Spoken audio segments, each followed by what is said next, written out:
Assalamualaikum warahmatullahi taala wabarakatuh. Hari ini kita mereview baluh pada rapai.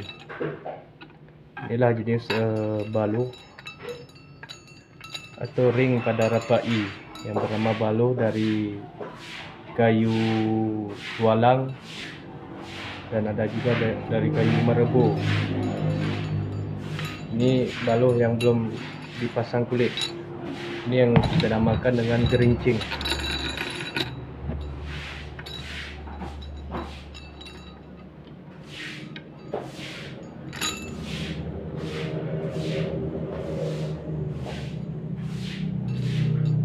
Baluh merebo.